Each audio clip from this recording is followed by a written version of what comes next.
اللہ اللہ اللہ اللہ اللہ اللہ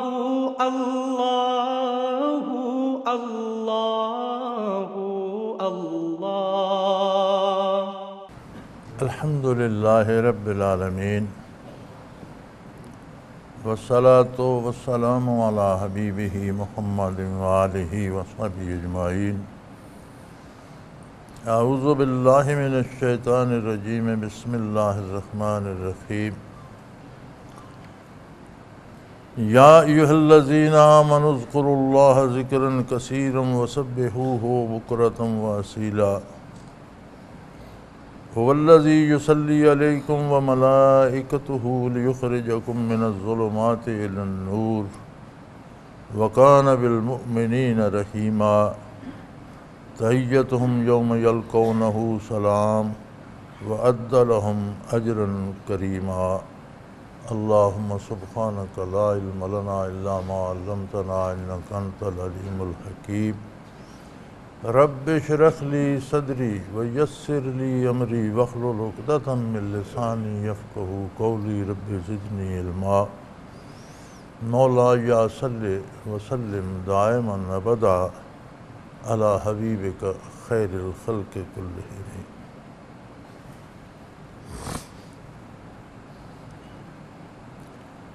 سورہ احزاب ہے، ارشاد باری تعالی ہے اور خطاب ہے مومنین کو۔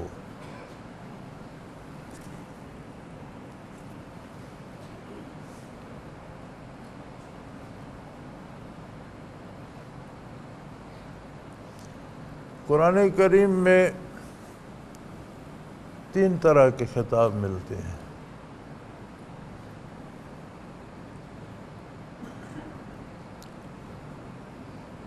ایک خطاب اولاد آدم سے ایھا الناس، ساری انسانیت سے ہے، اس میں رحمت اور پیار غالب ہے، بڑے پیار سے دعوت دی جاتی ہے، سمجھاتا ہے قرآن کریم، دنیا و آخرت کی ساری بات بتاتا ہے اور حق کی طرف دعوت دیتا ہے۔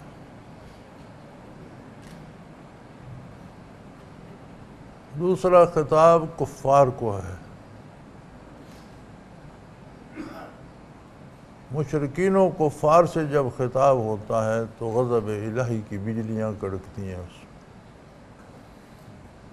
جہنم کی وعید سنائی جاتی ہے، آخرت کے عذابوں سے ڈرایا جاتا ہے، دنیا کی تباہی سے بھی ڈرایا جاتا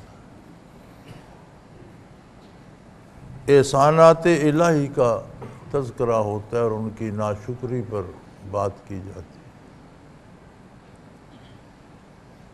تیسرا خطاب ہے مومنین کو۔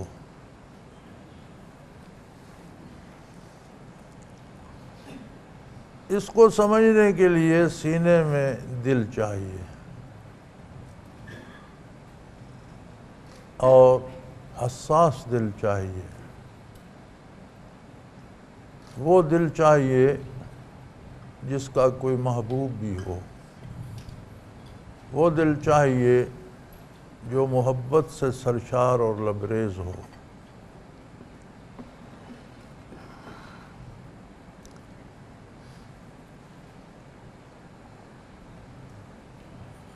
ہمارے دلوں کے بارے کسی نے کیا خوب کہا ہے کہ دل دارند و محبوب نہ دارند۔ اللہ نے دل تو ان کے سینوں میں پیدا کر دی ہیں، لیکن انہوں نے کسی سے محبت نہیں کی، ان کا کوئی محبوب نہیں ہے۔ دل ہو، دل کی حیات ہی محبت الہی ہے۔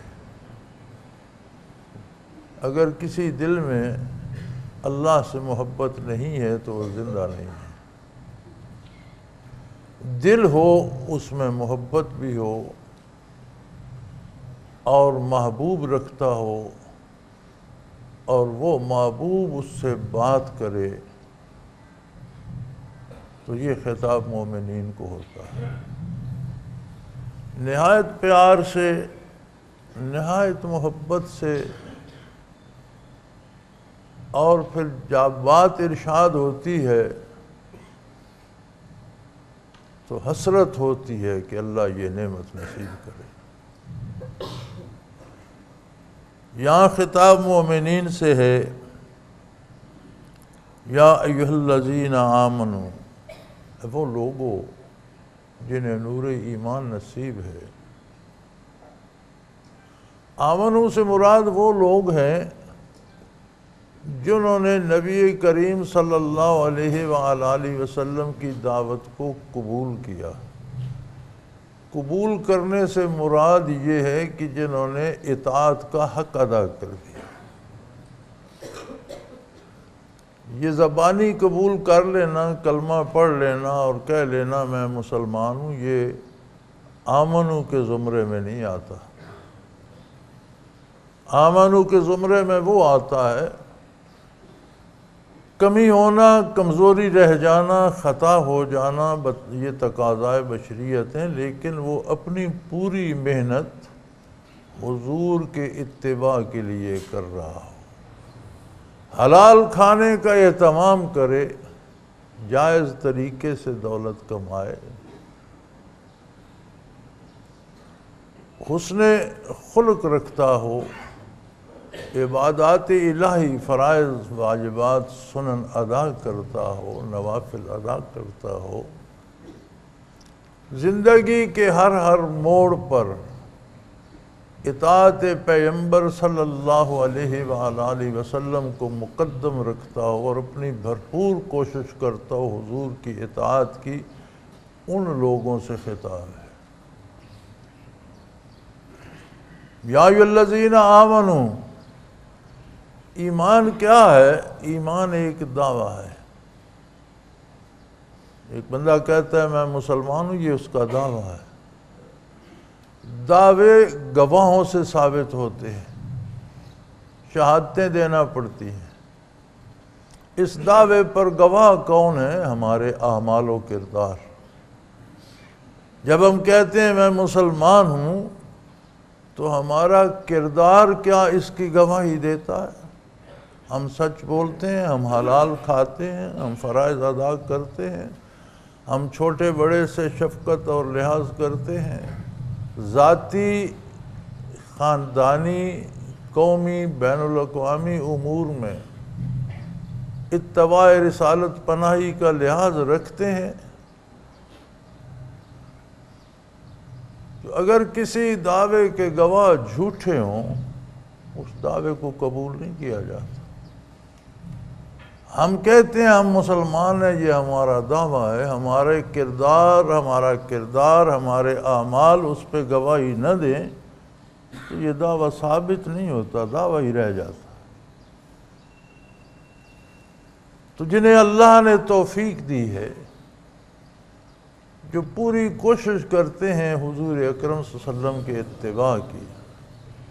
اسلام کسی مولوی کی اطاعت کا نام نہیں ہے، اسلام کسی پیر صاحب کی اطاعت کا نام نہیں ہے، اسلام نام ہے اتباع محمد الرسول اللہ صلی اللہ علیہ وآلہ وسلم کا۔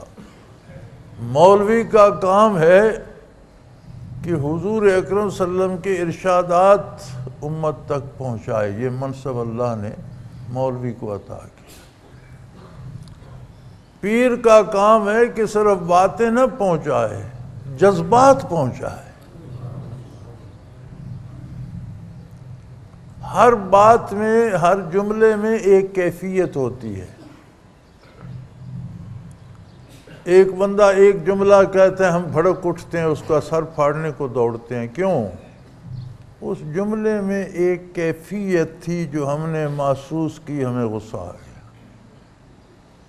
ایک بندہ ایک بات کہتے ہیں، ہم خوش ہو جاتے ہیں، کھلکھلا کر ہنستے ہیں، اس کو سینے سے لگا لیتے ہیں۔ کیوں؟ اس جملے میں ایک کیفیت تھی جو ہمارے دل نے محسوس کی، ہمیں خوشی ہوئی۔ ارشادات نبوی کے صرف الفاظ نہ ہوں، اللہ اللہ کے رسول صلی اللہ علیہ وسلم کی جب بات سنے تو کیفیت بھی دل میں آئے، اسے محسوس کرے۔ غضب الہی کی بات ہو تو پسینہ آ جائے، رحمت الہی کی بات ہو تو دل باغ باغ ہو جائے۔ یہ کیفیات پہنچانا یہ پیر کا کام۔ اگر کوئی یہ کیفیات عطا کرنے کی اہلیت نہیں رکھتا تو وہ پیر نہیں ہے۔ خانہ پوری ہے، خانہ پوری کر لیں، وہاں بیعت کر لی، وہاں کر، نہ دینے والے نے کچھ دیا نہ لینے والے نے کچھ لیا، ایک خانہ پوری ہوگی۔ اور یہ جو رواج ہو گیا ہے کہ پیروں سے اولاد ملتی ہے، دولت ملتی ہے، روزگار ملتا ہے، میاں یہ کام اللہ کے اپنے ہیں۔ کسی کو کیسا بناتا ہے، سیاہ یا سفید، چھگنے قد کا یا بڑے قد کا، عقل مند یا بے وقوف، یہ اس کا اپنا کام ہے، پیر سے نہیں بنتے۔ کسی کو کتنا رزق دیتا ہے، اسے امیر رکھتا ہے یا فقیر بناتا ہے، یہ اس کا اپنا کام۔ یہ سارے کام اس کے اپنے ہیں۔ کوئی پیر نہ دولت دیتا ہے نہ مال دیتا ہے۔ پیر کے نام پر تو لوگ دولت جمع کر رہے ہوتے ہیں، دیں گے کیا؟ جو خود لوگوں سے 2 4 10 روپے لے رہے ہوتے ہیں وہ دیں گے کیا؟ گداگر کسی کو کیا دے گا؟ جو خود مانگ کے کھاتا ہے وہ دوسرے کو کیا دے گا؟ مولوی بہت بڑا منصب ہے، لیکن مولوی کے پاس کیفیات نہیں ہوتی، الفاظ ہوتے ہیں قرآن کے، حدیث پاک کے۔ پیر اس سے زیادہ نازک مرحلہ ہے۔ پیر وہ ہے جس کے پاس کیفیات بھی ہوں۔ خانہ پوری کے لیے لوگ جاہلوں کو بھی مولوی بنائے رکھتے ہیں اور لوگ نااہلوں کو بھی پیر بنائے رکھتے ہیں۔ خانہ پوری ہو جاتی ہے، مقصد پورا نہیں ہوتا۔ تو خطاب ان لوگوں کو ہے جو احکامات رسالت پناہی بھی جانتے ہیں، تلاش کرتے ہیں، ان پر عمل کرتے ہیں اور ان کی کیفیات بھی دل میں محسوس کرتے ہیں۔ وہ ہیں اللہ کریم کے مخاطب، یا ایھا الذین آمنوا۔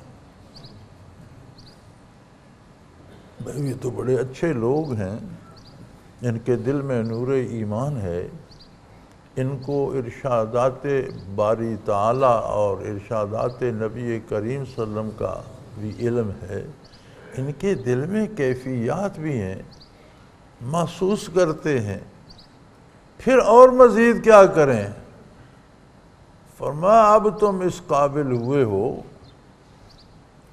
اذکروا اللہ ذکراً کثیرا، اب اس قابل ہوئے ہو کہ تم ہمہ وقت اللہ کا ذکر کرتے ہیں۔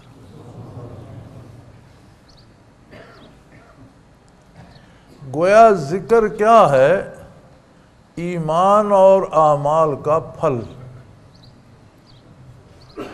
عقیدہ بھی درست ہو، ایمان بھی درست ہو، فرض سنت واجب کا علم رکھتا ہو۔ عالم ہونا تو جس کی قسمت میں ہے وہ ہوگا، لیکن ہر مومن کو، ہر مسلمان کو فرض کا جاننا فرض ہے، سنت کا جاننا سنت ہے، واجب کا جاننا واجب ہے۔ روزمرہ کے معمولات کو جاننا ہر ایک کے لیے ضروری ہے، وہ جانتا بھی ہو۔ پھر اللہ نے اسے یہ شرف بخشا ہو کہ اس کے دل میں کیفیات بھی ہوں، محسوس بھی کرتا ہو۔ فرمایا اب تم اس قابل ہو کہ ذکر کرو اور ذکر کثیر کرو۔ کثیر سے مراد ہے زندگی میں جو کام سب سے زیادہ کرو وہ ذکر الہی ہو۔ زندگی میں تو ہم بہت سے کام کرتے ہیں، بے شمار باتیں رات دن کرتے ہیں، فرمایا جتنی باتیں کرتے اس سے زیادہ اللہ کا ذکر کرو۔ ہم بے شمار چیزیں دیکھتے ہیں بار الہ، فرمایا جو کچھ دیکھتے اس سے زیادہ اللہ کی عظمت کو دیکھو۔ ہمارا دل ہے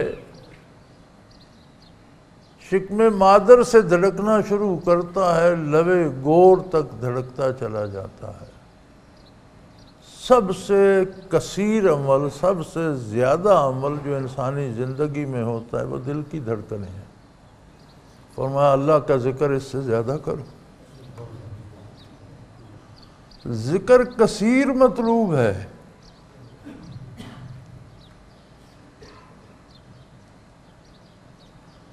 اور جب ذکر الہی نصیب ہوتا ہے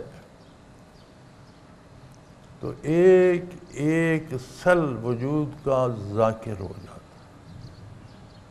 10 کھرب سیل ہیں ہر انسانی وجود میں۔ دل ایک بار دھڑکتا ہے اور اللہ کا نام 10 کھرب بار نکلتا ہے، تب جا کر ذکر کثیر بنتا ہے۔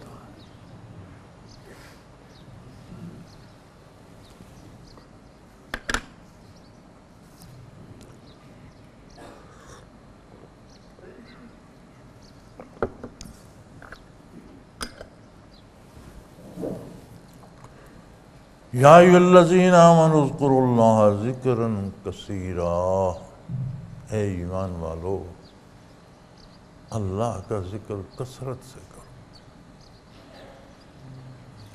وَسَبِّحُوهُ بُکْرَةً وَأَصِیلًا، صبح و شام رات دن علی الدوام ہمہ وقت اس کی پاکی بیان کرتے رہو۔ تم بات کرو تو پتہ چلے یہ اللہ کا بندہ ہے، اس کی باتوں میں عظمت الہی ہے۔ تم کام کرو تو پتہ چلے یہ کسی کا غلام ہے، اس کے کہنے پہ کر رہا ہے۔ تمہارا سونا جاگنا اٹھنا بیٹھنا ہر ادا یہ بات بتاتی رہے کہ تم اللہ کے بندے ہو، تم نبی کریم صلی اللہ علیہ وسلم کے غلام ہو، امتی ہو۔ تو بار الہ کھانے پینے سونے جاگنے کمانے خرچ کرنے جینے مرنے ہر بات میں ہم ذکر ہی کرتے رہیں، تیرا نام ہی بیان کرتے رہیں، تیری پاکی اور عظمت کے گیت گاتے رہیں، تو نتیجہ کیا ہوگا؟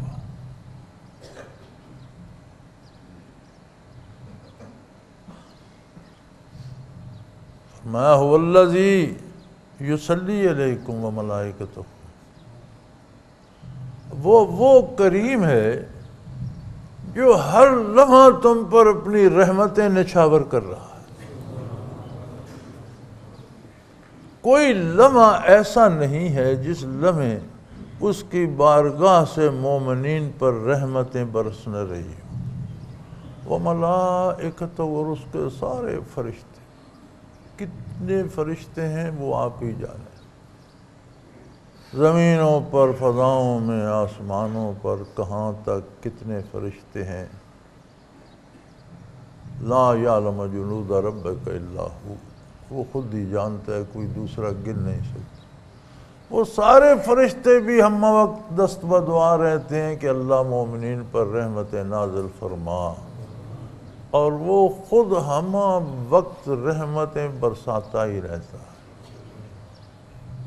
اب جتنا ذکر کرو گے، جتنا دل کو سیکل کرو گے، جتنا دل کو چمکاؤ گے، اتنی رحمتیں قبول کرنے کی استعداد پاؤ گے۔ گویا ادھر سے کمی نہیں ہے، کوئی تم سو رہے ہو اس کی رحمتیں برس رہی ہیں، تم جاگ رہے ہو اس کی رحمتیں برس رہی ہیں، تم چل رہے ہو اس کی رحمتیں برس رہی ہیں، تم بیٹھے ہو اس کی رحمتیں برس رہی ہیں، تم گھر میں ہو، تم جنگل میں ہو، تم سفر میں ہو، تم کہیں ہو دنیا کے کسی گوشے میں ہو، سارا ملک کفار کا ہو، اس میں ایک مسلمان ہو تو اس ایک پر بھی ہم وقت رحمتیں برس رہی ہیں۔ اب بات یہ ہے کہ وہ قبول کرتا ہے کہ نہیں۔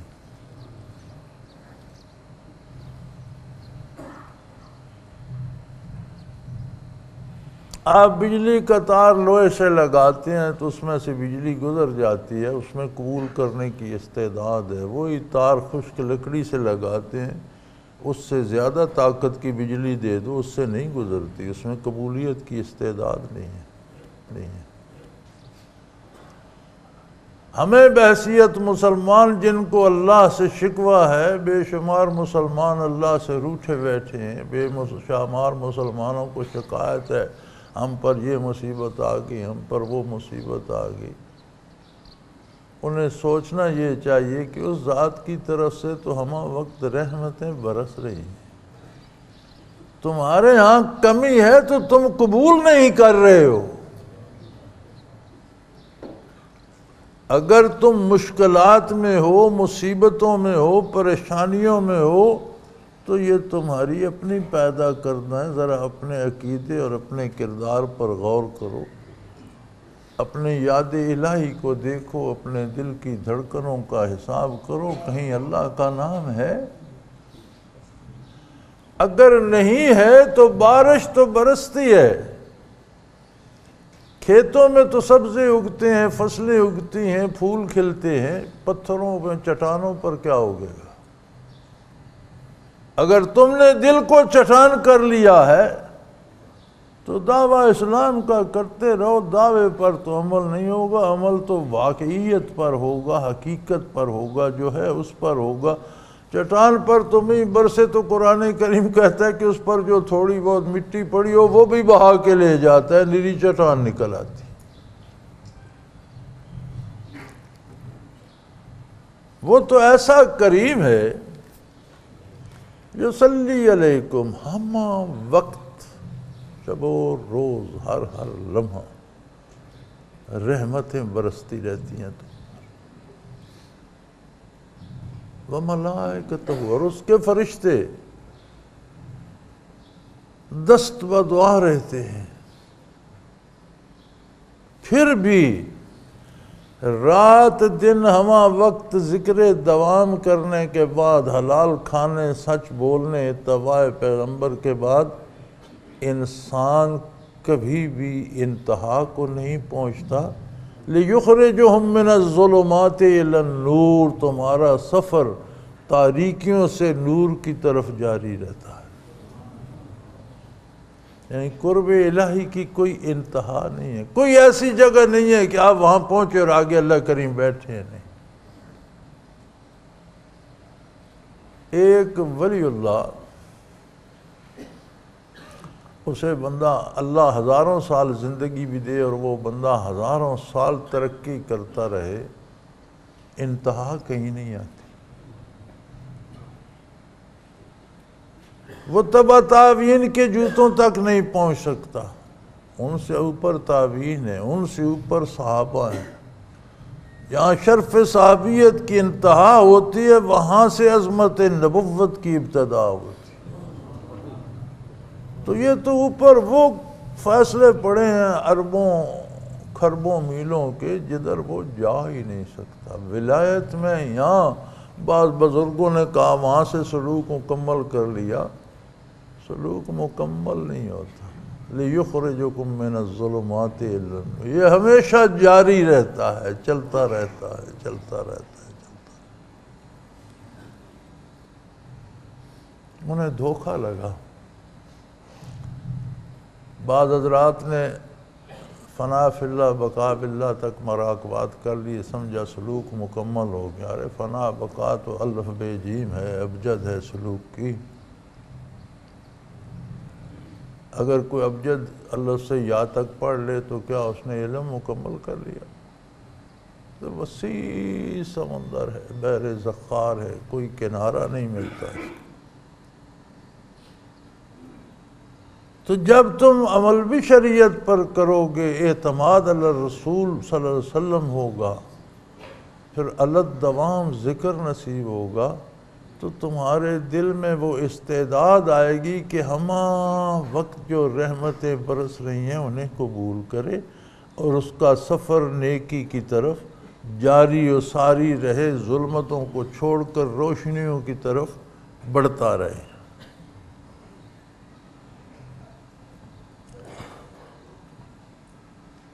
وَكَانَ بِالْمُؤْمِنِينَ رَحِيمًا، وہ تو شروع سے ابتدائے آفرینش سے، مخلوق کو پیدا کرنے سے مومنین کے لیے سراپا رحمت ہے۔ اگر کوئی اپنے آپ کو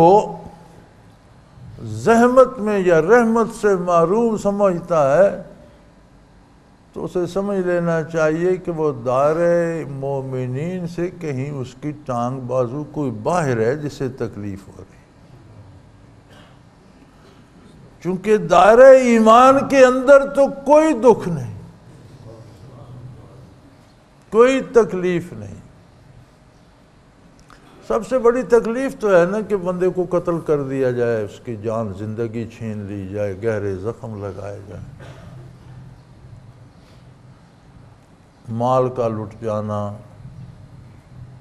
اور نعمتوں کا چلے جانا، لیکن جب جان ہی چلی جائے تو یہ تو انتہائی تکلیف ہے۔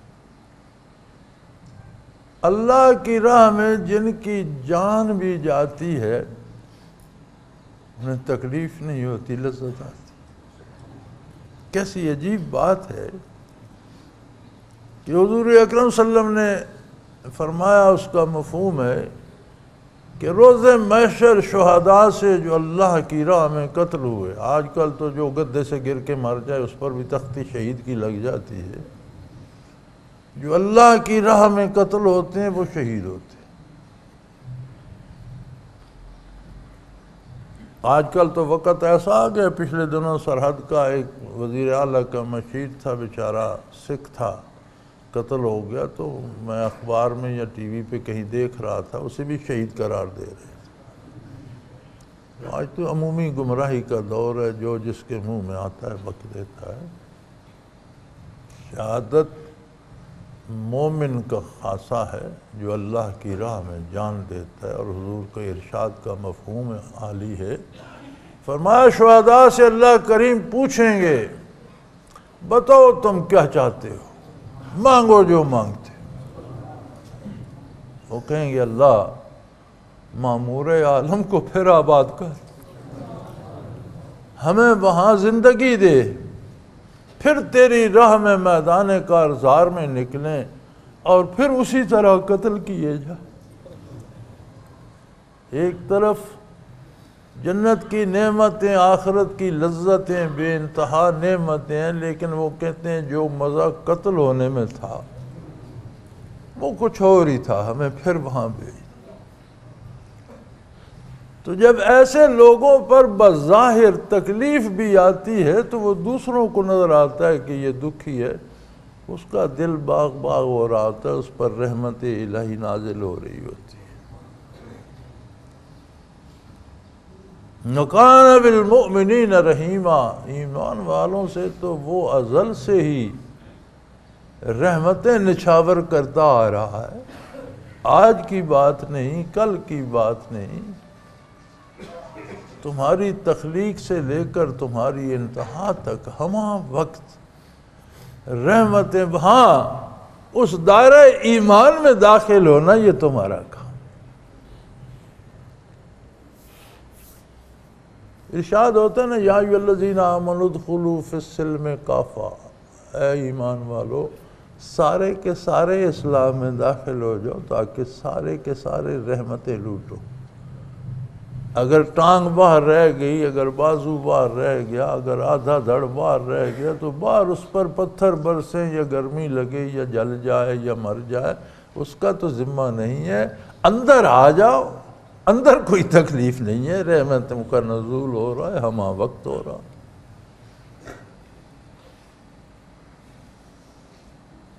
فرمایا اس کی رحمت تو یہ ہے، میدان حشر قائم ہوگا، تمام لوگ دوبارہ زندہ ہو کر ایک جگہ جمع ہو جائیں گے، آدم علیہ السلام سے لے کر آخری انسان جس پر قیامت قائم ہوگی، ساری مخلوق ایک جگہ جمع ہو جائے گی۔ سورج سوا نیزے پہ ہوگا، زمین تانبے کی طرح تپ رہی ہوگی، سامنے جہنم بھڑک رہا ہوگا، ایک طرف جنت سجا ہوا ہوگا، تڑپ رہی ہوگی انسانیت۔ اس لمحے کیا ہوگا؟ تحیتہم یوم یلقونہ سلام، جب انسانیت تڑپ رہی ہوگی، قیامت کا منظر ہوگا، تو ان ایمان والوں پر اللہ کریم کی طرف سے سلامتی نازل ہو رہی ہے۔ اس عرش معاشر میں یہ اللہ کی سلامتی کے مزے لوٹ رہے ہوں گے، نہ انہیں زلزلے کا پتہ چلے گا، نہ انہیں قیامت کے وقوع کا پتہ چلے گا، نہ انہیں قیامت کی گرمی کا احساس ہوگا، نہ انہیں کوئی جہنم کا ڈر ہوگا، نہ انہیں کوئی خوف آئے گا، نہ یہ پریشان ہوں گے، بلکہ موجیں لوٹ رہے ہوں گے، اللہ کی طرف سے سلامتی ہی سلامتی نچھاور ہو رہی ہوگی۔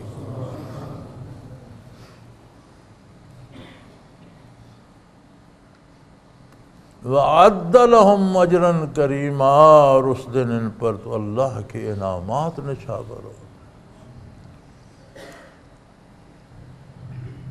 یہ مومنین کے علاوہ ساری انسانیت لرز رہی ہوگی، یہ انعام پا رہے ہوں گے، موج اڑا رہے ہوں گے، رحمتوں کا نزول ہو رہا ہوگا، اللہ کریم کی طرف سے ان پر سلام بھیجے جا رہے ہوں گے، سلامتی نازل کی۔ ہم تو دعا کرتے ہیں نا، ہمارا سلام کیا ہے؟ ہمارا سلام ہے کہ ہم دعا کرتے ہیں کہ اللہ تجھے سلامت رکھے۔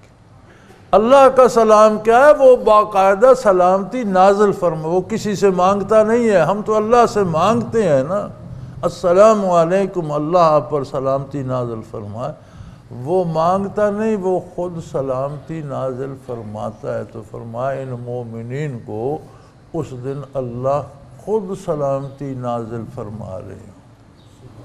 عرصہ معاشر ہے، ہر فرد تڑپ رہا ہے، لیکن یہ جو دائرہ ایمان کے اندر آگے جنہوں نے رات دن ذکر الہی کیا، جنہوں نے زندگی بھر رحمتیں جمع کی، عرصہ محشر میں بارگاہ الوہیت کی طرف سے ان پر سلامتی نچھاور ہو رہی۔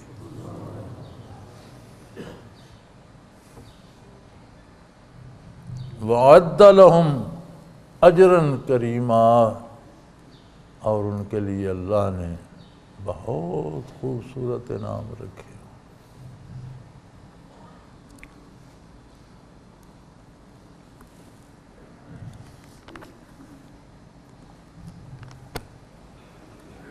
قرآن کریم نے جو اللہ جل شانہ کا ذاتی کلام ہے، اور جو محمد الرسول اللہ صلی اللہ علیہ وسلم کی زبان حق ترجمان اور لبھائے مبارک سے ہم تک پہنچا، بڑی وضاحت سے ہماری عملی زندگی سے لے کر روز محشر تک کا نقشہ کھینچ دیا، اور یہ سارا سچ ہے، اس میں کوئی افسانہ نہیں۔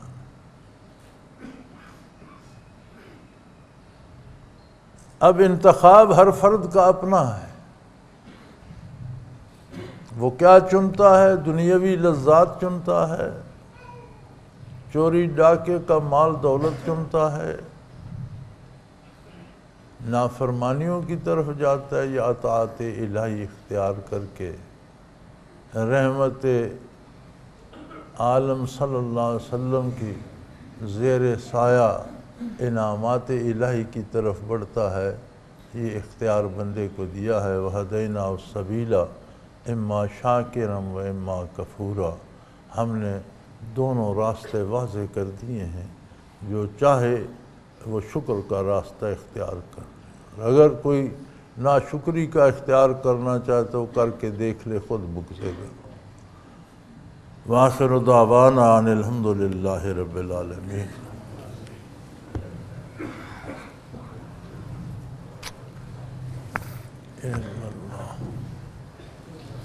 الحمدللہ الحمدللہ رب العالمین، والصلاة والسلام علی حبیبہ محمد وآلہ وسلم۔ اللهم ربنا لا تقتلنا بغضبك ولا تهلكنا بعذابك واعف عنا قبل ذلك اللهم ربنا لا تسلط علينا من لا يرحمنا أنت ولينا في سفرنا وحضرنا في مالنا وأهلنا أنت ولينا في الدنيا والآخرة توفنا مسلمين وألحقنا بالصالحين اللهم انصر الإسلام والمسلمين اللهم أيد الإسلام والمسلمين اللهم اعز الإسلام والمسلمين فإنك على كل شيء قدير وصلى الله تعالى على حبيبه محمد وآله وصحبه برحمتك يا رب الله الله الله الله الله الله الله حضرت امیر محمد اکرم آوان مد ذلہ العالی دارالعرفان منارہ ضلع چکوال میں سالہ سال سے قرآن و حدیث کے اوپر خطابات کر رہے ہیں اور سلسلہ نقشبندیہ اویسیہ کے مطابق لوگوں کو ذکر الہی کی تربیت دے رہے ہیں۔ وہ قرآن پاک کی تفسیر ترتیب وار بیان کر رہے ہیں۔ تفسیر قرآن کو وہ موجودہ ملکی اور بین الاقوامی حالات کے مطابق بیان کرتے ہیں۔ موٹر وے سے کلر کہار کے انٹرچینج سے نکلتے ہوئے کلر کہار کی جھیل سے ہوتے ہوئے میانی، بوچھال اور نور پور سے گزرتے ہوئے دارالعرفان منارہ پہنچ سکتے ہیں۔ حضرت امیر محمد اکرم آوان نے بچیوں اور بچوں کی دینی اور دنیاوی تعلیم کے لیے سقارہ اکیڈمی کے نام سے ایک درسگاہ بھی قائم کی ہے، جس کا افتتاح ملک پاکستان کے صدر جنرل محمد ضیاء الحق نے اپنے دست مبارک سے کیا تھا۔ وہ تمام احباب جو اسلام کی طلب رکھتے ہیں ان سے گزارش ہے کہ دارالعرفان منارہ ضلع چکوال میں امیر محمد اکرم آوان صاحب کے خطابات سے مستفید ہوں۔ وہ ہر جمعے کو نماز سے پہلے بیان فرماتے ہیں۔ ہر ماہ کی پہلی اتوار کو ماہانہ اجتماع ہوتا ہے جس میں آپ خصوصی خطاب فرماتے ہیں اور پاکستان کے چاروں صوبوں سے احباب اس اجتماع میں شرکت کرتے ہیں۔ اس کے علاوہ یہاں سال میں 2 مرکزی اجتماعات بھی ہوتے ہیں، ایک رمضان المبارک میں اعتکاف کا اجتماع اور دوسرا جولائی اور اگست میں 40 دن کا اجتماع ہوتا ہے جس میں روحانی تربیت کی جاتی ہے۔ اپنا خون سیماب دے کر اتنا ہم کر جائیں گے، نام آقا کا چمن میں پھر رقم کر جائیں گے۔